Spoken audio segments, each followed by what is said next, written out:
a couple little pictures of my birds at home. My chickens are very bad and they free range everywhere, especially on the neighbor's property. So that's them stealing some corn after it was combined. And then I have some geese there on the right who love the winter.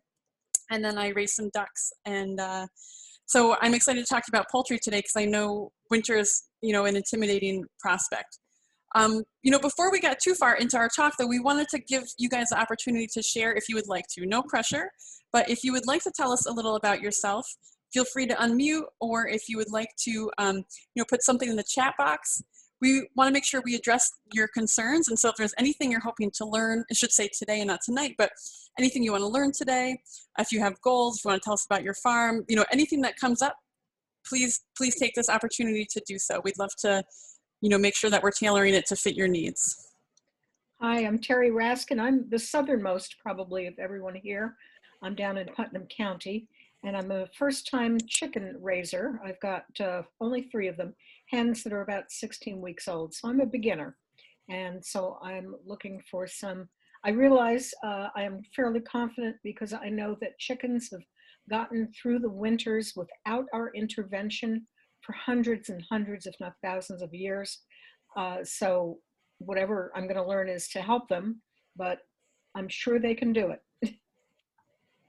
Great, thank you, Terry. I applaud you being brave and being the first. I know it's not easy to talk on these, and to be the first is extra brave, so thank you. Hi, I'm Linda Nipper, and I live in Niskayuna, and they just passed the law or ordinance that we can keep up to 6 hens. So I'm researching and hoping to have chickens starting in the spring. Oh, I love it. That's so awesome. So that's good to know that Niskayuna is allowing birds. That's really great. Good.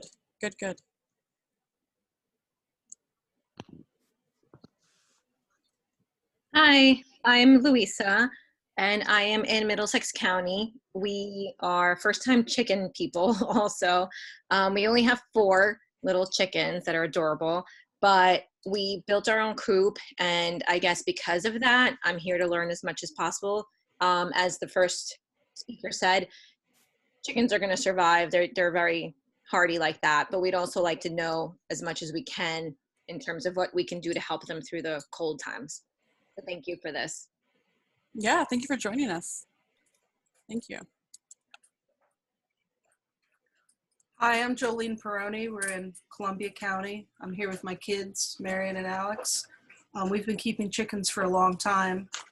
I think we're just trying to stay connected with programming and educational opportunities and do project work, even though we can't really meet as we usually can. So we'll see if we've learned something new. No, did I see you guys at the animal auction this year? Yeah, probably. Yeah, perfect. So, if you, as experienced producers, any of you guys, not just the Peroni family, but if you have input, please feel free at any time too to give input, because like Kayla said, there's, people, in theory, I'm the educator, right?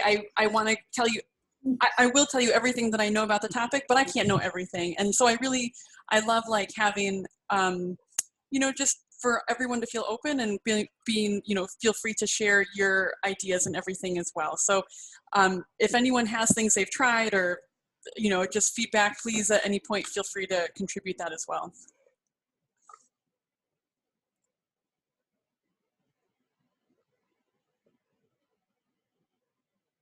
All right, so I don't see anything in the chat. One last call for any more questions or introductions before we get started. All right, super. We will begin. So chickens.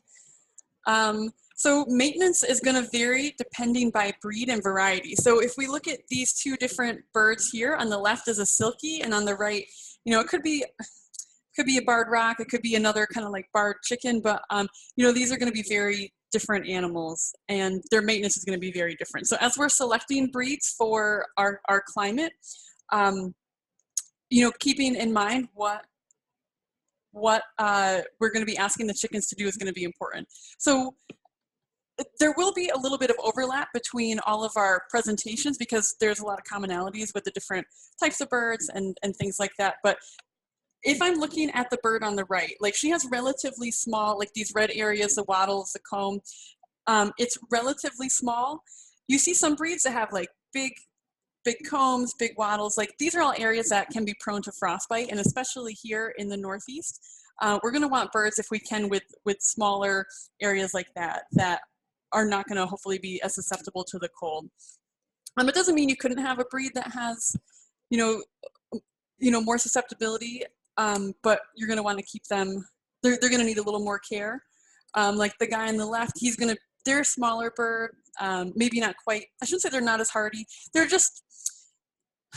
Yeah, we're going to want to look at breed differences. So if I go back here just a second, this bird here in the picture is from my house. This is a Chanticleer, and they were actually developed in Canada because they were looking for a really hardy egg-laying breed that could be dual purpose. And so that's why I got this breed. And she had some chicks out here. They were all really broody. They were great, and it really fit my goals. And so I think the biggest question we get from people, at least on my end, is like, what kind of bird should I get? And it's really hard for me to say, like, you should get the Chanticleer, you should get Silkies, you should, because I don't know your goals and what you're looking for. So first I would identify what I want in my bird. Do I want prolific egg layers? Do I want a meatier bird? Am I gonna be able to baby them with a nice like indoor coop, or is it gonna be more rustic? Like for me, to be honest, I don't have a ton of money for my coop and my birds. So it's a more rustic kind of situation.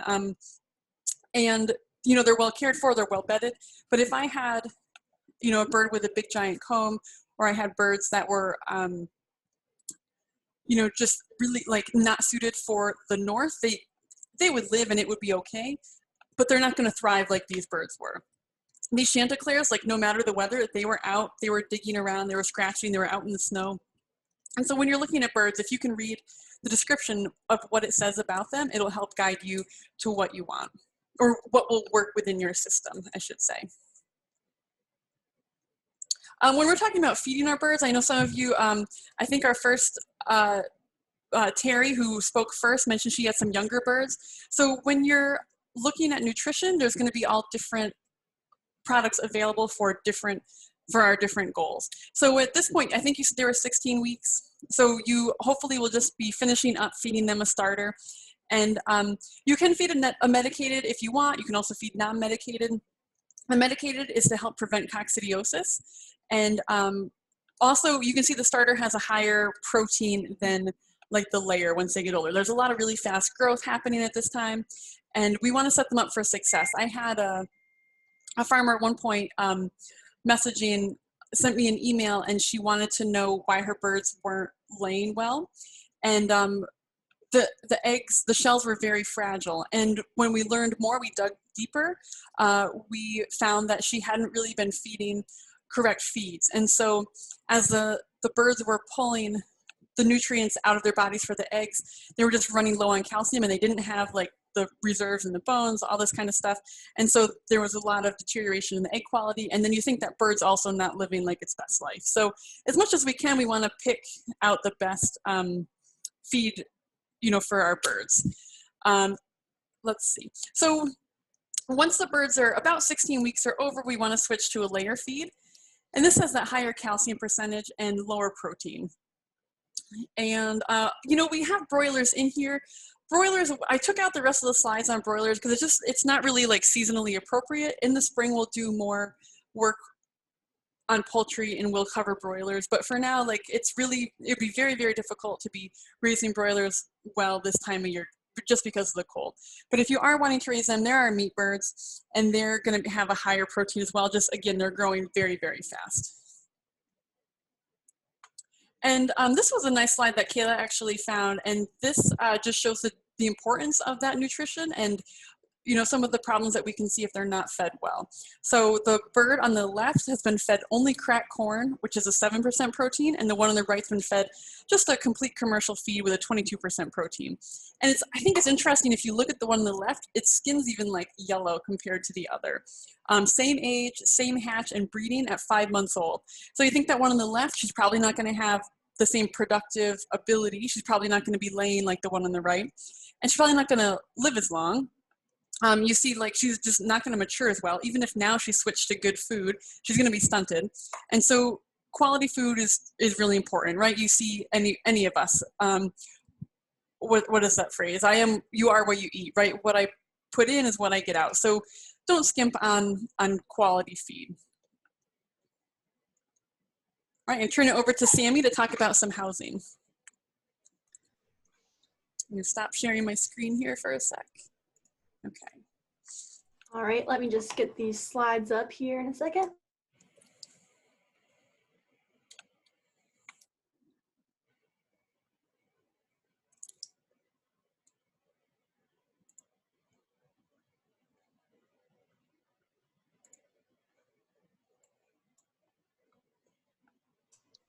Can everyone see the slides? Yes, we can. All right, awesome. So as well as, proper feed, proper water, the housing is just as important, especially when we're talking about winter. So like Ashley had said, it doesn't have to be anything super fancy, and depending on your breed, it can actually be really rustic, as long as you have proper space and then the roosting, for especially if you're doing chickens. You're going to want separate roosts from the nesting boxes. That way they're not competing for space there. And then you can have something as simple as, the coop on the top where it's super small, or you can have something like you can move around like a tractor coop, so that you can, switch which ground your chickens are eating off of every day, which obviously you're not going to be doing in the winter as much. But it can just be really simple if you need it to be.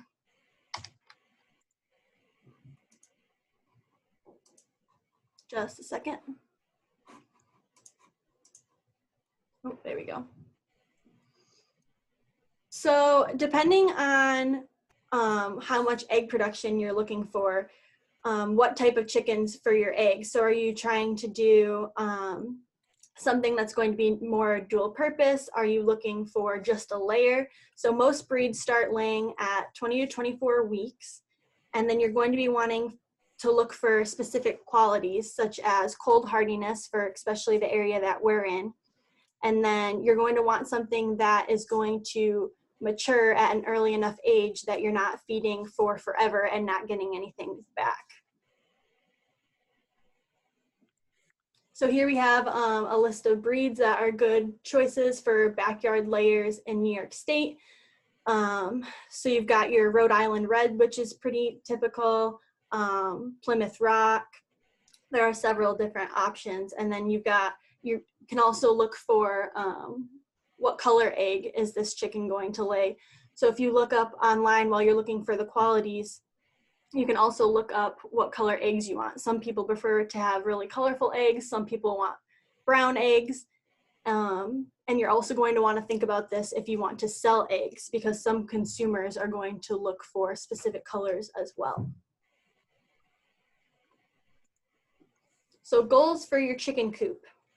No matter what kind of coop that you want, if it's going to be something that you can move around, if it's going to be something permanent in one spot, you're going to want proper ventilation in the summer, and then also the ability to close that off in the winter. But you're also going to need that proper ventilation for the winter as well. And then predator proofing is something that we're going to talk about in more depth later, but that means that you're going to want predator proof from all predators. And you'd be surprised the small holes that these predators will find. So you're going to want to make sure that if you have windows in the coop, those can be completely sealed off. There's no gaps underneath the door. And then also that it can withstand the weather. So if we're talking about upstate New York, we can get pretty heavy snow. So you don't want the snow being able to possibly collapse a roof or get in the cracks, because that's going to increase the moisture inside the coop, which you don't want. And then especially if they're going to be closed off in this coop, you're going to want adequate space. And then, like I mentioned before, enough space to lay eggs without competing over nesting boxes. Manure management. Chickens are small, but they can produce a lot of manure. And this manure is 85% water, so it's going to increase the moisture in your coop, which you don't want, especially during the winter. So you're going to want to make sure that you have proper bedding for warmth that they can nest in, but also that's going to help control some of this manure and soak up some of that moisture. And that manure can be used for composting and where are we here? Okay. Yeah, it can be used for composting, which some people really like for gardens and whatnot. But you're going to want to make sure that you have enough straw or hay in here. You can do wood shavings or sawdust. And then if you're going to be moving that coop around, the manure management isn't going to be as big of a deal as if you have a permanent coop. So you can schedule out your day, and this will make managing your poultry much, much easier. And it also gets them into a little bit of a routine as well. So for your morning chores, you can let the chickens out to run even in the winter. Like several of you have mentioned, the chickens have been surviving for many, many years without us. So letting them out during the day is totally fine. And then as well in your morning chores, you want to feed, water them. In the winter, this means making sure that your water is not frozen. And you can do heated waters for this or just change your water several times a day. And then you're going to want to scrape your dropping board, part of that manure management, and collect your eggs. Especially during the winter, collecting your eggs is going to be very important because you don't want them freezing. So you're probably going to want to check in the morning and at night for these eggs. And then in the afternoon, you're going to want to close the chickens back up, again, for your predator management, as well as in the winter, making sure that, they're not out for the coldest part of the night. And then for monthly chores, you're going to want to clean out your waterers. Even if you're changing your water every day, it's still important to give them a scrub every once in a while. And then add and aerate your bedding as needed, especially during the winter. For egg handling, you want to make sure that everything is kept clean, especially if you're going to be selling these eggs. Provide clean nesting material. That way, the eggs don't get as gross as they would if this material was sitting in there and getting dirty. Like I said before, give your birds enough roosting space and keep them from roosting in the nesting boxes. Collect your eggs twice daily, especially with the freezing. And then you can use a rough sponge or a brush to clean your eggs, and you want to wash them in room temperature water. And then, of course, store them in your refrigerator. And I'll turn this over to Kayla. Perfect. Let me share my screen.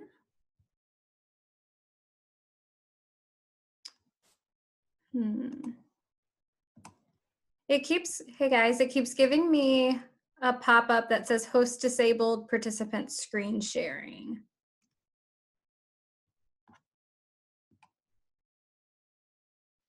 Let me see if I can add you. I thought that it was. I was added, so I don't know.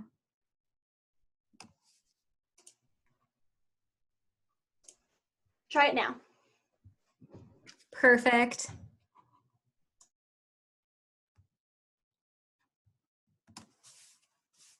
Let's see, can you guys see my screen? Yes. Perfect. Okay, so the basics of raising guinea fowl. Here we go. So just a little bit of background. So they're native to Africa. They fit well on small farms and gardens. The birds sound an alarm whenever anything unusual occurs on the farm. So a lot of people will use guinea hens as kind of a guard animal. So it's an effective tool for protecting the farm. So they're known as the farmyard watchdogs. They're not very pretty, but they are, like I said, very good with keeping after the farm. So continuing on with background. If you're raising guinea fowl to control ticks and insects, you are better off purchasing adult guineas. They are easier to care for than young guinea hens, and they do a lot better on their own. Flocks of guineas kill and eat mice and even small rats. They can be used to control insects without affecting your garden, vegetables, or flowers. Guineas have been used to control wood ticks and insects such as grasshoppers, flies, and crickets as well. So products, aside from using them as watch animals, they are also good for meat and egg production. The meat is lean and rich in essential amino acids. Guinea eggs can be eaten just like normal chicken eggs. During the laying season, it is common for an adult female at least 1 year old to produce an egg a day. And males and females are difficult to distinguish until they reach maturity. So there are 3 main types of guinea fowl. So there's pearl, lavender, and white, and this is just the different colorings of the feathers. So your adult birds. Adult guineas require little care and do very well on their own. So it's best to provide a shelter to protect them from high winds, rain, cold, sun, and predators. I don't have much about predators in my section just because a lot of the same predators for guinea hens is the same as chickens. If you confine your guineas as you might wish to do for meat or egg production, it is important to provide the birds plenty of room, so about 2 to 3 square feet per guinea. The more room the guineas have, the less likely they are to become stressed. And in a slide or two, I'll talk about why this is essential and what happens when guineas get a little too stressed. They do prefer to roost, so it is important to provide perches. So overcrowding. So just like your normal chickens, when it comes to guineas, you want to avoid overcrowding. They do get bored and feather picking can become a problem. So prevention is just giving them plenty of space, food, and water. You can darken the area and you can give them things to keep them busy, such as leafy alfalfa hay, heads of cabbage, grass clippings, styrofoam, and little things like that. So for treatment, you can treat or cull, which is to get rid of the victims. You may need to remove the birds that are the ones doing the picking, and getting them out on the grass can also help. I'm gonna let someone in from the waiting room really quick, okay?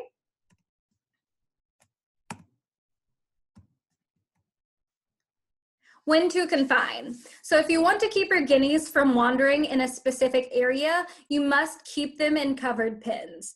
Guineas are able to fly at an early age and they become strong flyers and can fly 400 to 500 feet at a time. They are also very good runners and prefer to move on foot, including when escaping predators. Under most conditions, you should not confine male guineas with your chickens if there are roosters in the same flock. When male guineas are housed with roosters full-time, the guineas will chase the roosters, keeping them from food and water. If your flock is allowed to range freely during the day and is locked up only at night, it is safe to keep your guineas and roosters in the same barn. You just want to make sure that you are giving them a lot of space. If you are keeping guineas for egg production, provide nest boxes. Nest boxes that you have for chickens, that are designed for chickens, work just as well for guineas.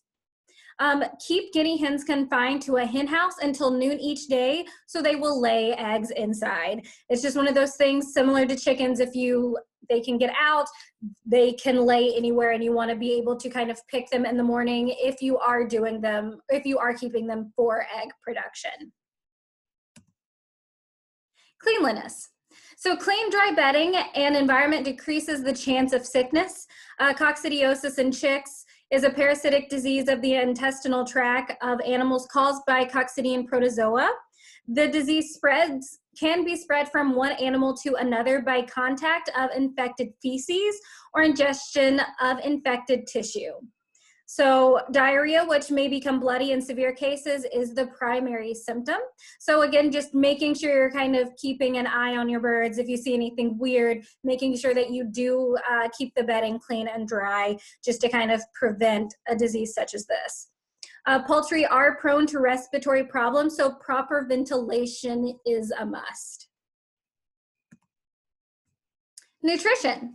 So adult guineas forage for themselves and are able to meet most of their nutrition requirements on their own. They consume a variety of insects, mosquitoes, ticks, beetles, and so on, weeds, weed seeds, slugs, worms, and caterpillars. So all of this kind of help get them the nutrition that they do need. Guineas do need to consume some green in order to maintain good digestion. So they eat grass, dandelion, weeds, and other vegetation. You can provide supplemental greens such as leafy alfalfa for the guineas to peck at. Provide grit. If you are keeping guineas for pest control, restricting their feed will encourage them to spend more time eating insects. They can be fed a commercial poultry diet. It is important to use an unmedicated feed, and guineas need a higher protein feed than chickens. And on to ducks.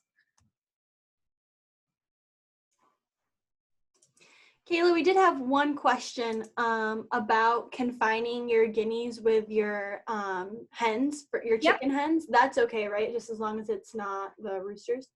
Correct. And you can keep them with your roosters. It's just they need to have that, they just need to have a lot of space. I think, and I stopped sharing my screen. It was on one of the slides. It's like, just making sure that you do give them plenty of space. And if you're letting them out to roam during the day, it's fine. It's just if you're kind of keeping them confined in that one area, it's just something about roosters that they will just kind of keep them away from everything. But yeah, they're fine with hens. All right, let me just get the screen sharing again.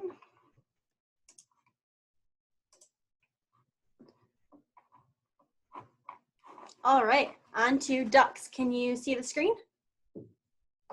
Yep. Great.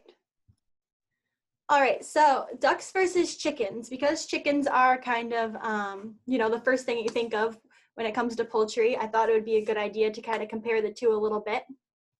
So some people have reported that their ducks are also actually better layers than their chickens tend to be. They tend to have a thicker shell, which makes them stay fresh longer than your typical chicken egg. There's a thick and rich albumin to duck eggs, which is that egg white. And then they also tend to be tolerable by some people who have allergies to chicken eggs, which is could be a good part for your marketing if you want to sell the eggs. And they do tend to be hardier than chickens, which is helpful, especially when we're talking about winter.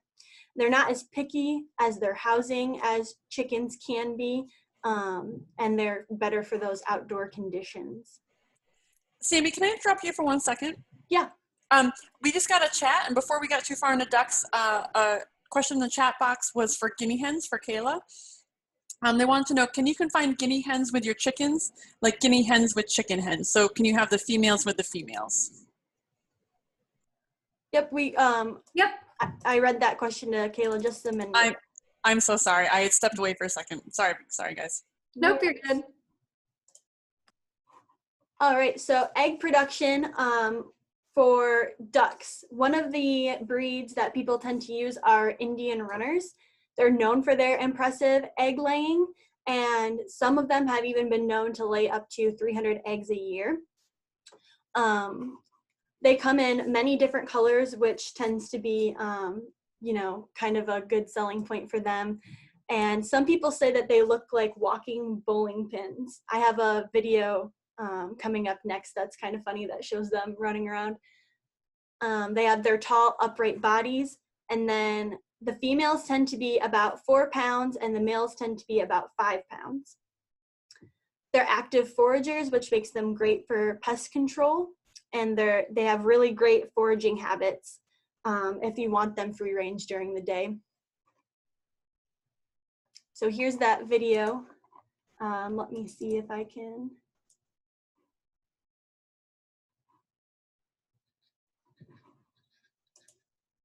Can you see the video, or is it still the PowerPoint? It's the video. Okay.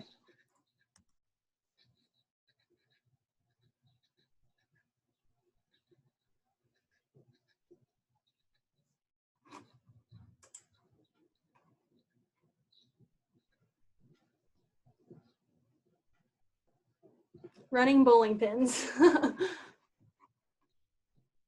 I just think that's kind of funny.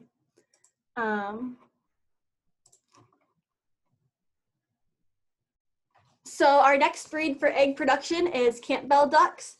This is a cross between the Indian runner and the rowan. They're a good all-purpose breed. They're great layers, great foragers. They will lay about 300 eggs a year, close to that Indian runner.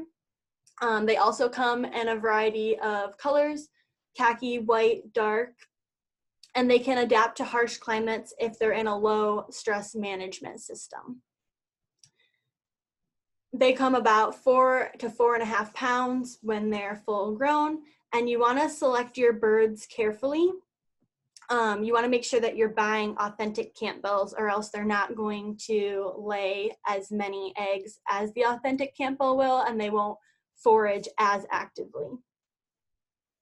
Also, khaki is the only color that is recognized by the American Poultry Association. So if that's something that's important to you, you want to make sure that you're getting that khaki color. So on to meat production. Pekins are really great for meat production. About 90% of the duck meat that's sold in the United States is from the Pekin, but they should not be kept past about 10 weeks if you do want them for meat, because then it's going to make that difficult for plucking, and their feed efficiency pretty quickly declines after the 10-week point. So you want to make sure that processing is around there. They're known for their fast growth and their yellow skin. And they're great for small operations because they can be harvested so quickly. But they're a general purpose breed, so if you want to keep them longer and you want that egg production, they'll be fine for that too. And they're known for their friendly dispositions. Muscovies. So I did include Muscovies, even though they're not technically a duck. People generally, you know, when they think of Muscovies, they think of a duck. They've got the body of the duck, but they've got a breast similar to a turkey.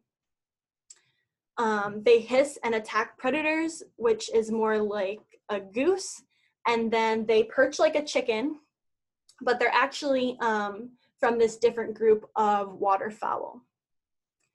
And they perch in trees, so which is more like a waterfowl. Males tend to be 10 to 12 pounds, females 5 to 6 pounds, so they are pretty large, and they're harvested around 13 to 15 weeks. The females are really good at flying, and you'll often see them perching in trees. But they also do well in a chicken coop. So they'll be perching on there. You can't have them in like your typical duck housing because you do need that perch. They're known for their lean meat and their red caruncles. So if you're seeing a duck that has the red caruncles on their face, you're looking at a Muscovy. So housing for ducks. Like I said in the beginning, they are fine with a simple structure. It can be a repurposed chicken coop. But they don't need the perches. It can be only partially enclosed, that's fine, but it must be weatherproof. You know, you have to have that non-leaky roof, and it does have to be predator proof, especially at night with good ventilation. And you want about 4 square feet of space per duck. You want to have litter on the floor to absorb moisture and keep them warm. And ducks tend to let out a lot of moisture while they're sleeping at night. So you want to make sure that you're changing that litter and that it's not becoming drenched or anything, which is partially the reason why that people tend to keep their waterers outside of their coops, just so that they're not splashing and getting that litter super moist. So it's a good idea to let them out during the day and then have them herded back at night. That way they're not kind of destroying their coop during the day. Like I said, predators are a huge thing. This can also go for chickens and guinea hens. So you want to keep all of your poultry locked up at night, including their feed, because you don't want any extra feed attracting the predators. You want to check your fencing around your coop for gaps. And it's a good idea to even embed your fencing a few feet in the ground to stop the predators that can dig underneath fencing. You want doors that can shut completely and lock without a gap at the bottom.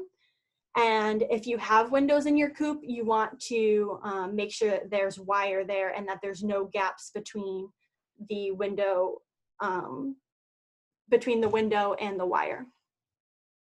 Your coop should be heavy enough that predators cannot overturn it, or you should stake it in the ground. So if you do have a lighter coop, using those stakes would be a good idea. And deterring predators, motion sensor lights can be used, anything with sound can be used. You know, some people even keep like a radio in their coop, and that kind of deters predators. You want to make sure that anything electric is safe to use. You know, you don't want any fires or anything. So here we have a list of predators. So different predators will leave certain clues to help you determine what that predator is if you're not seeing it. For example, weasels tend to attack the flock as a whole. So some birds will be dead but not eaten, and the bodies will be bloody and their organs will be eaten. So those are specifics to the weasel. If your poultry goes missing one day at a time during the day, then it tends to be a larger bird like hawks. They'll just pick off one chicken at a time. And you want to especially keep out an eye for raccoons, because they tend to be extremely smart and they can even open doors that are latched on your coop. So it's important to have a latch that is predator proof as well, because they will get in. And they've also been known to eat prey through fencing. So you want to make sure that there's enough space that all of your birds can get away from the perimeter of your fence, because those raccoons can reach right through. And then of course you can also identify your predators by tracks if they're leaving tracks.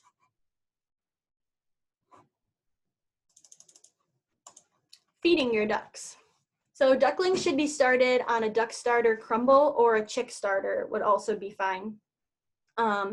Ducks are resistant to many diseases, so you want to make sure that if you are using a chick starter, it's not medicated chick starter. It's not necessary. And then you want to switch to grower pellets after 2 weeks if you're raising your ducks for meat. Switch to a lower protein feed, can be a chicken feed for layers. And then you can supplement cracked corn in the winter for extra calories. Ducks need grit for digestion, so they can forage for this, or you can provide it either way.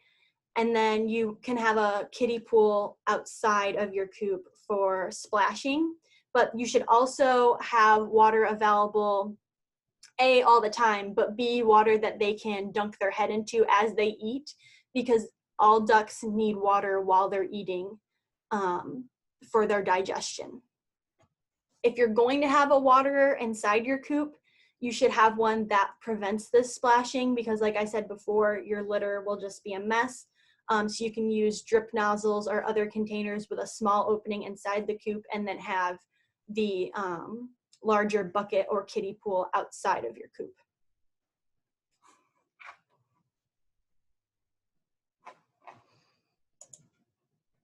Health. So this can go for most poultry as well.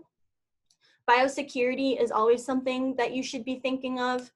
I have here, always consider your source. So know where you're getting your birds from. If you're just getting your birds from the farmer down the street, make sure you know how they care for their animals, and if you're going to be bringing any diseases home with you.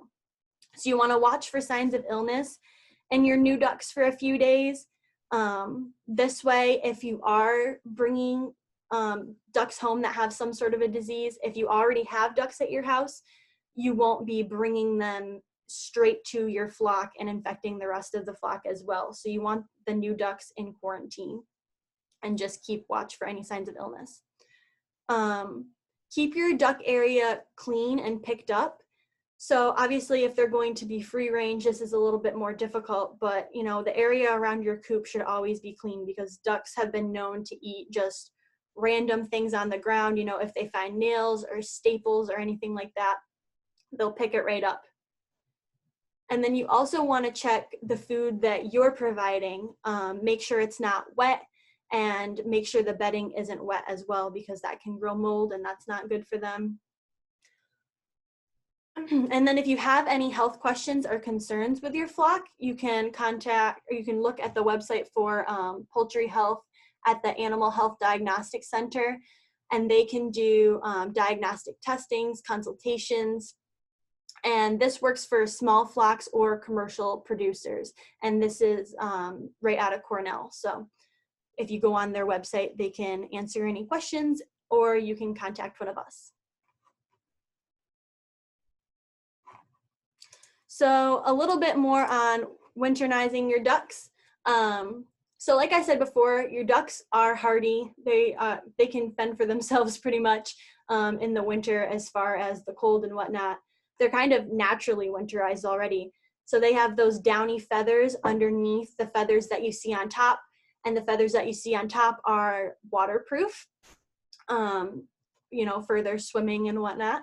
And they also tend to have a higher percentage of body fat that keeps them warm. And then as we talked about in chickens, with the wattles and the combs, you don't have this problem with the ducks. So there's less of a chance that you're going to have problems with frostbite, except for their feet, which they do have the ability to warm with their body as they lay down. Swimming water is not needed for ducks necessarily. They do still swim in the winter, but if you don't want to, you know, be out there breaking that kiddie pool water several times a day in the winter, it's not necessary as long as they do have something that they can dunk at least their heads in. And then, like I said before, keeping your coop dry. Many people choose to keep their water outdoors for this reason. You can use heated dog bowls or buckets to kind of try to fight off that ice. Or you can just go out there and change your water several times a day. That's just preference. As far as a heat source inside your coop, that's not really necessary, you know, because they do have those feathers that can protect them. And then just feeding them a higher energy feed, such as cracked corn, before you close them in for the night can help regulate their body temperature, and they'll be just fine.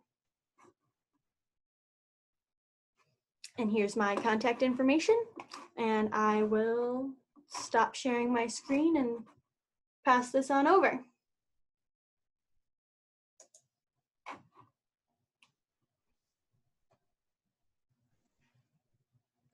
All right, guys, I am back. Let me just get my presentation up for you. All right, so I'm going to talk briefly about geese. Geese are my favorite of these animals. I love them.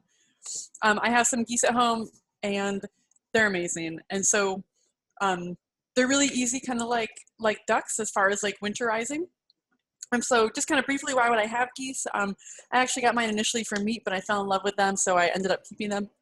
But definitely meat.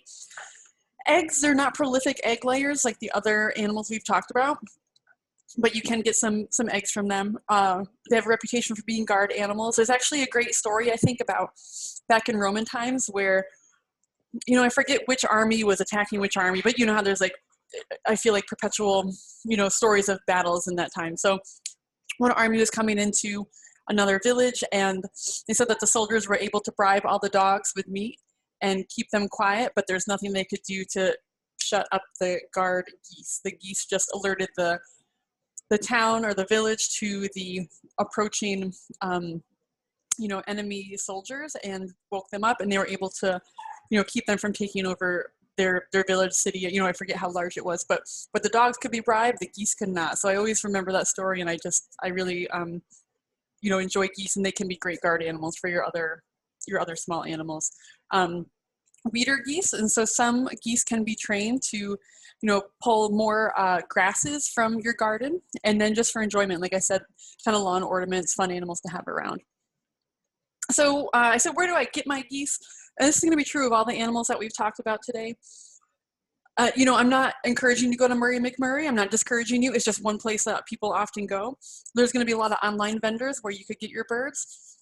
And these can be chicks, but they can also have juvenile birds. So if you look there on the top, it's maybe the sixth one in, says juvenile birds. So there are opportunities also to get birds that are a little older if that's something you wanted. Now, like we said, is not really a great time to be getting young birds, but in the future, if that's something you wanted, just keep that in mind that you can order them. You'll find a lot of different breeds at places like Murray McMurray and others. And then there's also, one thing I always bring up is the Livestock Conservancy.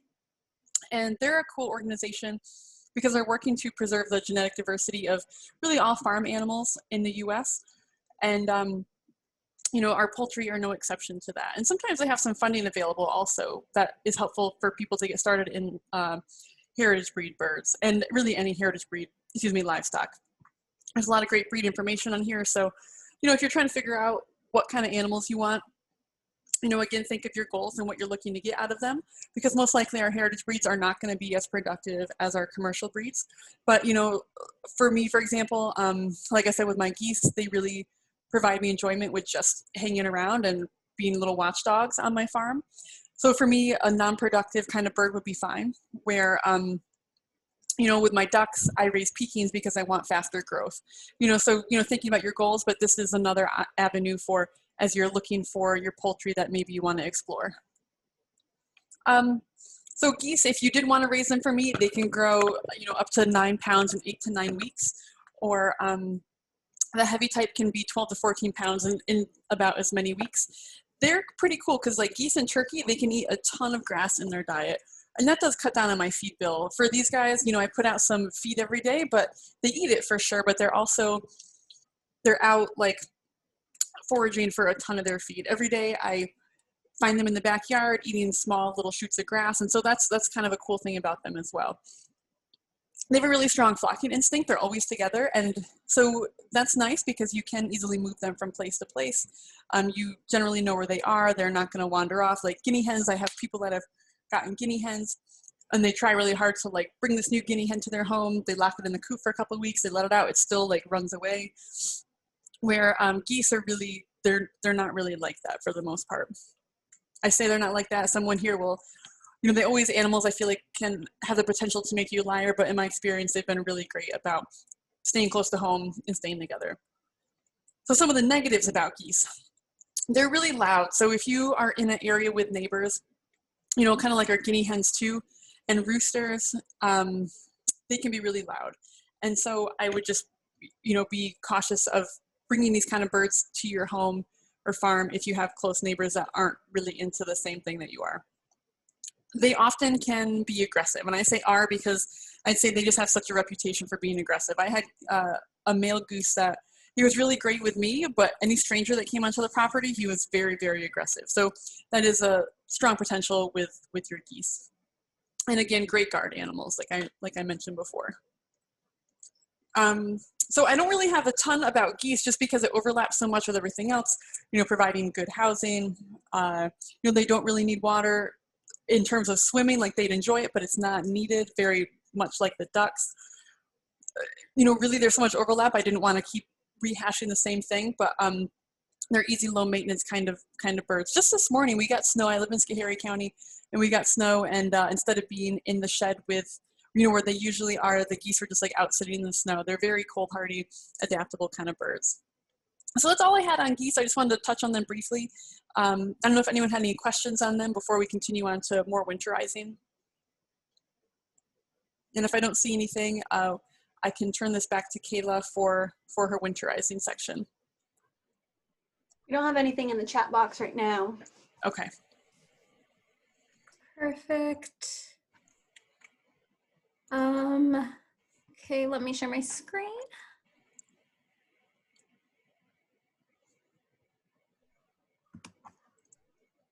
Can you guys see that? Yes. Perfect. Awesome. Okay, so I'm just gonna jump into winterizing. So the tips that I'm doing are similar across the board, especially with like guinea hens and chickens. I know Sammy gave a little bit for ducks, but this is kind of how you would do your chicken coop, keeping up with like your food and water and things like that. So poultry do a lot better in cold than you would imagine, but there are still a few simple things that you can do to winterize your coop and to make it more comfortable for your flock. So some key points are monitoring for spilled feed and water, and controlling ventilation and air circulation that prevents ammonia and moisture buildup while allowing the birds and the coop to maintain temperature is very critical.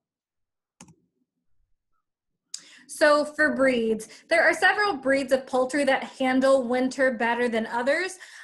Some breeds are noted for their hardiness in withstanding cold. Note that poultry with unfeathered feet or a large comb or wattles present in a breed, or roosters. That is a location to keep in mind for the development of frostbite. And we will talk about later on how to look for frostbite and how to kind of prevent that as well. So housing. Step one, usually I like to recommend when it starts getting cold, is to clean the coop. Take everything out, take out all of the old bedding, give it a little scrub down, check your food bins, make sure that no predators or mice have gotten into any of your bins, and just kind of making sure like everything is up to date and correct with your electrical wires. So with the coop, you want to make sure that you block drafts. So check your doors and windows of the coop. Make sure that the doors and windows can be sealed tightly and locked as needed to maintain temperature. Inspect your coop for holes where air, moisture, or vermin can enter. If the coop has several open fence sides, use heavy plastic or a tarp to cover the fence sides. This heavy tarp is an effective temporary wall to prevent wind and moisture at the ground level of the coop, and more can be added as needed. So ventilation, this is important in the summer, it's just as important in the winter. So to protect your birds from drafts and excess wind while still allowing ventilation is the key. Maintaining air quality in extremely cold temperatures. So the buildup of ammonia from litter in a tightly sealed coop can cause problems such as respiratory diseases. So and the buildup of humidity in a poorly ventilated coop will predispose the poultry to frostbite. If a plastic tarp is what you're using to help block those drafts, ensure that the sides do not extend to the roof level to prevent adequate ventilation and allow excess moisture buildup.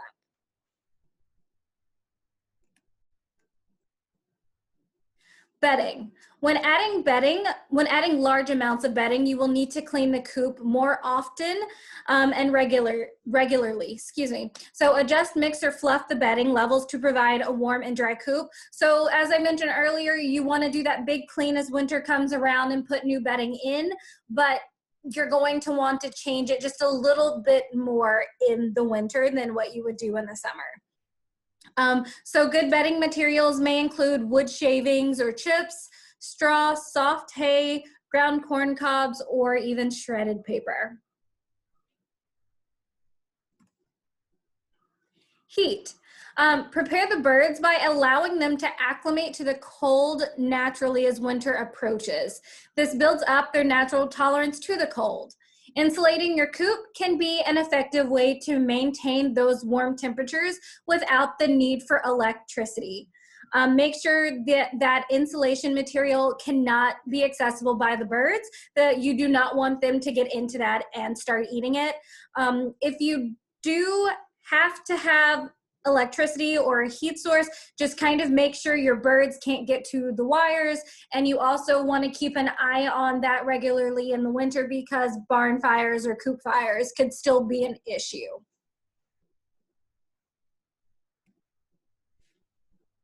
Food and water. So poultry will eat less in the winter than in the summer, but you still want to make sure that you are giving your birds the appropriate ration. So like your broilers versus your layers. And I know Ashley showed you that picture in the beginning of making sure that whichever type of bird you have, making sure they get the correct amount of protein or whatever. So consider adding more grains to their regular diet. This will add more fat and insulation to the chickens' bodies, as well as give them a little more energy.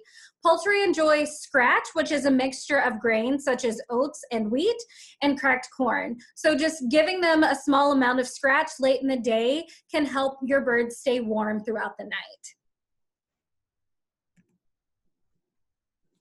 So your water. Change the water twice per day and more often on colder days to prevent freezing.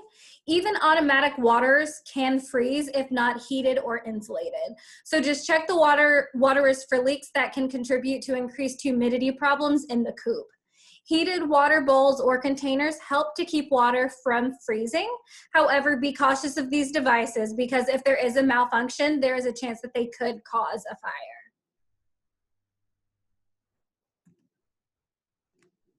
So again, one of the biggest things is to avoid frostbite. So injury from frostbite occurs commonly on extremities such as the feet, combs, and wattles. Gray, black, or brittle areas are indicators of frostbite. So to avoid frostbite, you can remove the snow from the run or the straw areas to protect their feet when your birds are outdoors. Make sure that all the chickens are able to roost off of the floor at night. Roosting allows the birds to lie on their feet to avoid standing all night. So provide at least 6 to 8 inches of roost space per chicken. Roost should be 1.5 to 3 inches in diameter. If you notice frostbite on your birds, there are some basic treatments to attempt. So you can bring the animal into a warm space, slowly warming the affected extremity back to the correct temperature. Do not attempt to rapid warm of the affected area, as this may cause further damage. So just like gentle use of warm, not hot water, foot soaks to warm the feet may be beneficial, but do not attempt on the comb or wattle. And then just monitor the affected extremities carefully for infection and contact your vet if you suspect that there is an infection. In some extreme cases of frostbite, the loss of the extremity can occur.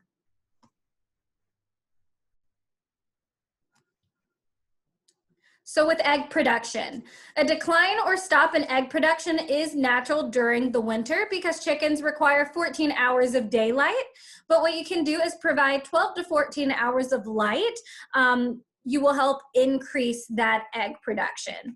So to provide light for your chickens, you can use a 60-watt light bulb or a 30-watt compact fluorescent or comparable LED light bulb, whichever you prefer to use. Hang it approximately 7 feet with a downward reflector. This method will provide enough light for a 200 square foot coop area, and lights may be left on continuously or turned off manually, or if you have an automatic timer. It's just one of those things that you kind of want to keep an eye on and check regularly during the winter, just to make sure that birds aren't pecking at wires, and just to kind of make sure that a coop fire does not happen. Collecting eggs once or twice a day will prevent eggs from freezing. Most eggs are laid in the morning, so time egg collection with water management checks. And then you want to discard the eggs that have frozen and have possibly cracked.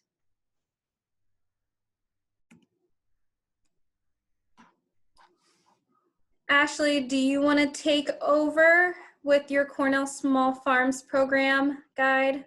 Yep, I can do that. I will stop sharing.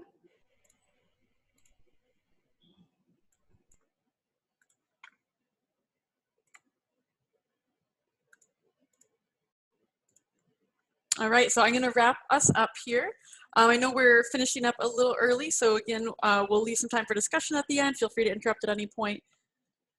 Just to kind of, I wrote down a couple things as we were going through the winterizing stuff, and I wanted to say, I guess, two things. And one is that I know this isn't a class on butchering, but last winter I ran out of, if you ever decide you want to get animals and raise them for meat, it's important that you call the butcher far in advance. And so I did not do that last year. And I might have been the year before, whatever it was, I had chickens that really needed to like go to the freezer, and I couldn't get into the butcher, so I was going to do it myself.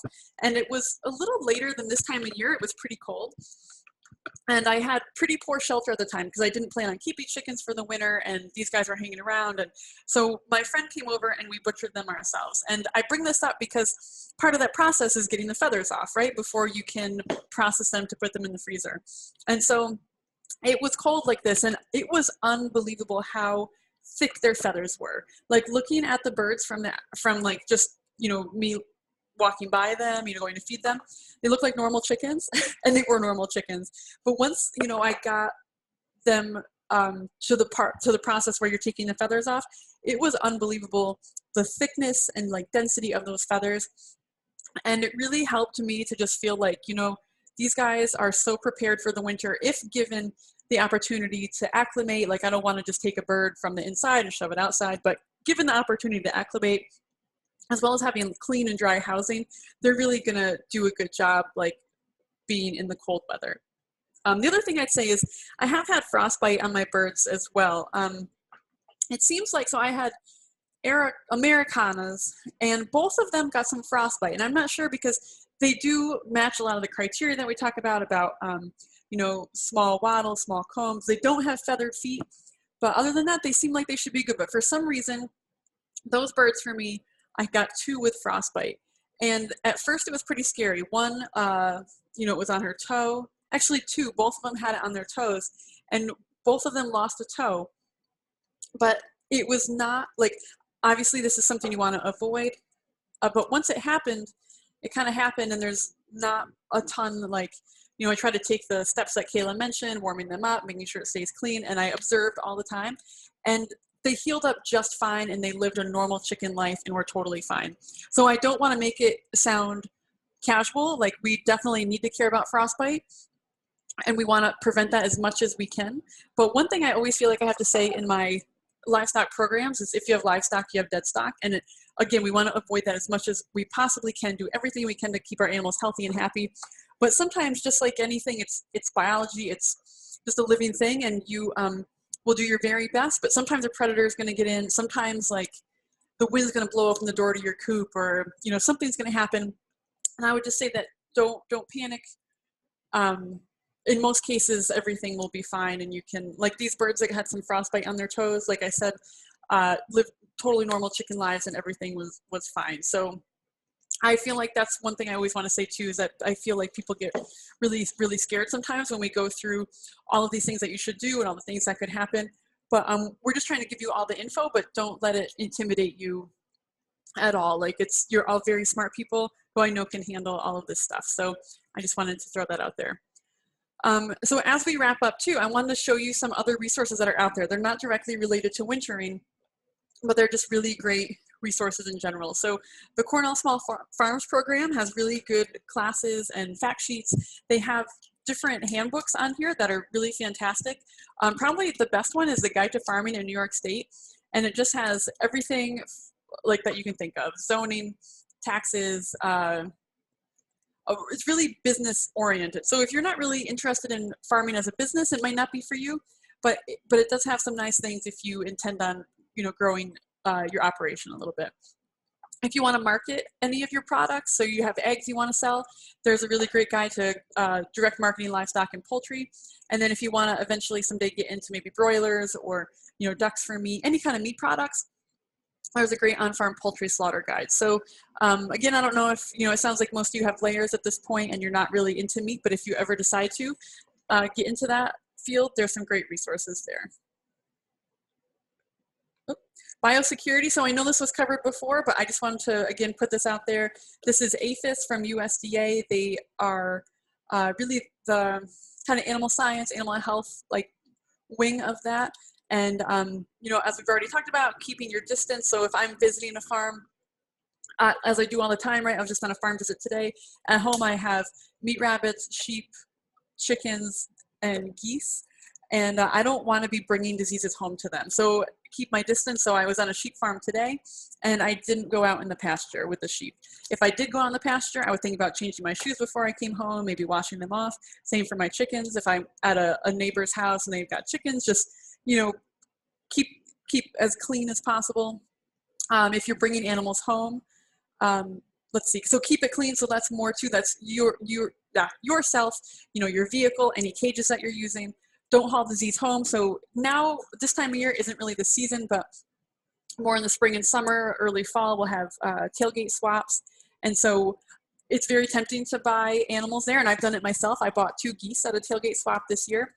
And the thing is, when you go to those places, keep these things in mind too. So you want to buy from a vendor who, you know, it has a good presentation, the animals look clean, the cages, facilities look clean. And then when you bring them home, if you can, really try to quarantine them for, you know, I hear from 2 weeks, you know, 14 days to up to 30 days, you know, minimum 14 days would be ideal. You know, above that is even better. But a lot of times the stress of moving can bring out a latent disease or something that might not be expressing itself at the time of purchase. So it's good if you see that before you bring them and introduce them to all your healthy animals.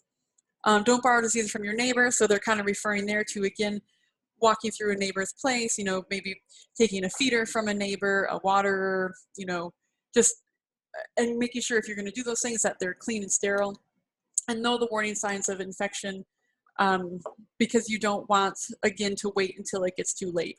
So as Kayla mentioned, you know, and I've kind of said too that I'm supposed to cover all non-dairy livestock. So sheep, beef, pigs, poultry, small ruminants, exotics. There's no way I can be an expert in all of those things. I do my very best, but I can't be an expert in all of them. But the wonderful thing about Extension is we have a great network of people who are all in this together to help farmers and, you know, backyard people, whoever. We're here to help you with your animals. And so we have great avian resources at Cornell, and we have a wonderful avian vet who answers questions, has like a very rapid turnaround on questions. So if something comes up and, you know, you have questions about your chickens and it's like a health related thing, like, oh, I'm seeing X, you know, symptom, what do you think it is? What I always ask people to do is maybe take a video, take a picture, and give me a description. And then I work with that avian specialist, avian vet at Cornell, and we give you, you know, our best advice on how to manage it, what potential, you know, what you might be seeing. And so please feel free to reach out to us at any point, and we will do our best to get you an answer on, you know, any issue that you're having. So I think we're wrapping up just a little early, but that is the end, and we would love to answer any questions that you may have. So please feel free to unmute yourself or type in the chat box.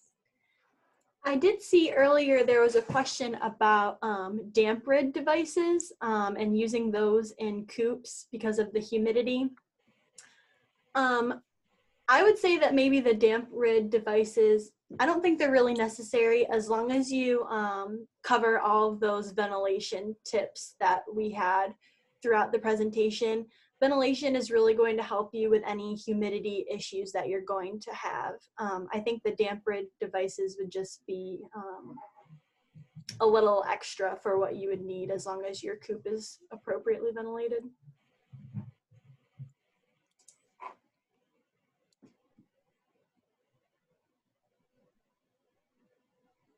Any other questions?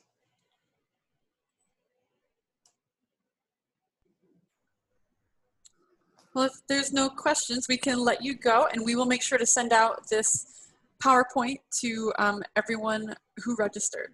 So thank you all for your time and attention, and we really appreciated you joining us today.